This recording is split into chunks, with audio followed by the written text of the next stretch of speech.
Kasi if I'm not mistaken, Luis, parang humiingay din yung pangalan mo na inaalo ka sa politics. Yes.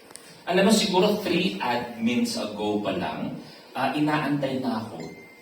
Nakakatawa in the sense na pag-filing na or last day na ng filing, may mag-message sa akin, nandito kami ngayon, anong oras ka darating? Ha? Bakit anong meron? Dito, di ba, mag-file ka? Ha? Nasa bahay lang ako, nakasando lang ako, naka-shorts lang. So, inaantay na mag-file daw ako ng candidacy for whatever position. At hindi siya nawawala every election. And even up to now. Kagaya, I've answered this before, and I will answer it again. Redundant man pakinggan, but it's my heartfelt answer. Lahat tayo may obligasyon to serve. In what capacity, it depends kung ano yung binigay sa'yo ng Diyos. Depends on the cards dealt. Did I ever say no to politics before? Sabi ko, hindi pa. Hindi pa. So, hindi na ako magugulat kung tawagin ako ng public service etong darating na taon. Hindi na ako magugulat kung mag-focus ako sa showbiz etong darating. Kumbaga sa October pa naman ang filing for candidacy. So, open ka pa rin naman? Yes, I am very much open to politics. Pero yun nga ang gusto ko. Kasi masyado natin iniisip na politika yan. If I do run, it has to be about public service. So far, ano na yung mga offers sa'yo? Like, in what position? Dami. Dami. Mas napag-uusapan pa ng ibang tao. So, I swear, yung mga naririnig ko dati, yung ganito yung bati sa akin, parang, saan nagagaling yung bati na yon? Yung whatever position. And I guess kahit paano, I'll take it as a compliment. Na yung tiwalang binibigay sa ng tao, because this is not a TV stream, hindi ito game show, this is real life. Pag sinabi mo na humihingi ka ng boto o ang isang tao ay willing magbigay ng boto sa iyo, that's their livelihood, that's their education, that's their health. So, ibig sabihin, yung tao may tiwala sa iyo ng gano'n. So, I'll take it as a compliment. Nakakagulat, but it's a compliment. Lastly na lang, Luis, reaction mo lang. Sana lang hindi seryosohin yung mga pinost ko sa social media. Kasi mamaya pag tumakbo man ako, iniisip na yun ang plataforma ko, na may sakit palang ulo mo, naka-wheelchair ka na. Diba? Tapos may sakit ngipin mo, cremate na. Medyo baka matakot tayo pang mapuntahan dito. Nagpapacheck up ka, katabi mo, imbalsamador. Gusto nila mabilis na service.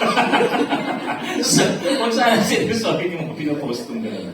Oo, pero yung iba talaga siniseryoso na, Luis, na gustong tumakbo ka talaga. Thank you. Thank you very much. Like what I said, hindi naman, isipin mo yun, yung hihingi ka ng boto or yung tao willing ibigay sa'yo, willing i-shade yung pangalan mo. That speaks volumes sa tiwala nila sa'yo. At pag ginawa mo yun, pag hiningi mo ang boto ng tao at binigay nila sa'yo yun, siguraduhin mo na maglilingkod ka talaga sa publiko.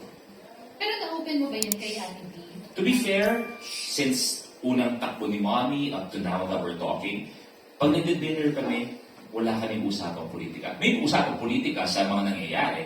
But in terms of kung anong mangyayari, kung tatakbo ba ako, wala kaming ganun. Totoo. I think politics takes a back seat sa family namin pagka magkakasama kami.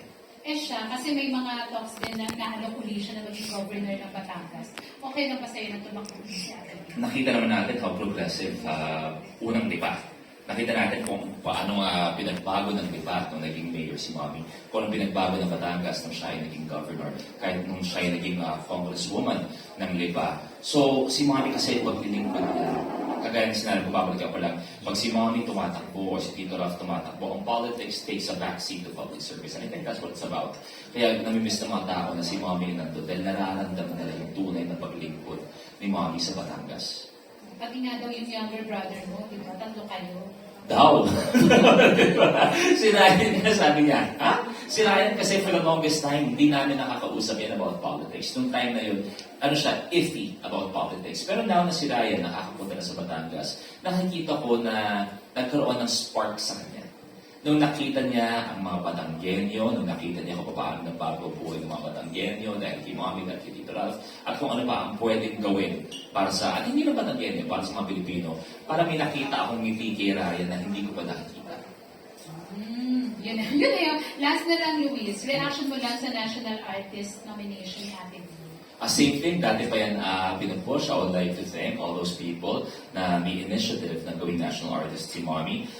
Si Mommy naman, alam niyo naman, basta happy siya sa kahit anong klaseng recognition at kung tama na yung panahon para maging national artist si Mommy, congratulations. At naniniwala na ako dati na dapat tayo sa punto yun.